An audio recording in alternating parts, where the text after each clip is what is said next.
प्रक्रिया पार पडत आहे, वातावरण काय वाटतं? निश्चितपणानं विजय हा ठरलेला आहे. तो घासून नाही तर ठासून होणार आहे. लोकांनी इलेक्शन हातात घेतलेले आहे, त्यामुळं कोणतीही अडचण नाही. या मतदारसंघामध्ये निवडणूक जिंकताना भावनिकच निवडणूक करण्याचा प्रयत्न केला. काम काय 35 वर्षामध्ये किंवा पुढं काय करायचं आहे याचा उल्लेख न झाल्यामुळं लोकांनी ही इलेक्शन हातामध्ये घेतलेली आहे. आपला आणि विरोधकाचा एकच मुद्दा होता, तो MIDCचा. तो मुद्दा पुढून निघालेला आहे का? MIDCचा फार छोटा लोकांना फसवण्याचा उद्देश होता. 50-52 एकरची ती MIDC एखादा मध्यम प्रकल्प होईल आणि 50-60 लोकांना काम मिळेल, पण हजारो बेरोजगार युवकांच्या हाताला काम देतो असं लोकांच्या पुढं, तरुणांच्या पुढं गाजर दाखवलं, त्यांच्या जीवनाची थट्टा केली, त्यांच्या भविष्याशी खेळलेत. त्यामुळे लोकांनी हे सगळं ओळखलं.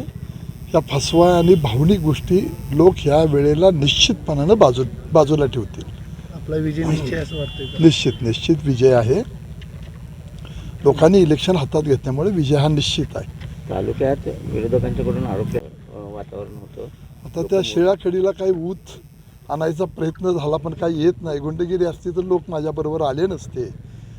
गुंड कुणाचे आहेत, कोण मर्डरमधली माणसं घेऊन फिरतंय, कुणाची बहीण बाहेरनं पैलवान आणून गुंड माणसं मर्डरमधले आरोपी घेऊन फिरत आहेत, हे सगळे उघड्या डोळ्यानं लोक बघायला लागलेले आहेत. लोकांना हातच्या काकणाला आरसा लागत नाही. पैसे वाटपाचा सुद्धा प्रकार झालेला होता. पूर्वी तो झाला आणि गेले 5-6 दिवस प्रचंड पैसे वाटण्याचं काम केलं, पण आम्ही त्याला अटकाव केला नाही. लोकांचे पैसे थोडेफार का विना लोकांच्याकडे चाललेत, त्यामुळे आम्ही कुठंही अटकाव केला नाही. प्रचंड पैसे वाटले गेलेले आहेत, त्यामुळे लोकांच्यापर्यंत जाऊ दिले. आम्ही फायदा लोकांचा करून दिलेला आहे. पण विजय तुमचाच होता. विजय निश्चित होणार. लोकांनी इलेक्शन हातात घेतली. घड्याळाचा गजर व्यवस्थित झाला. हो, घड्याळाचा गजर झाला व्यवस्थित, अगदी सगळे. ठीक आहे.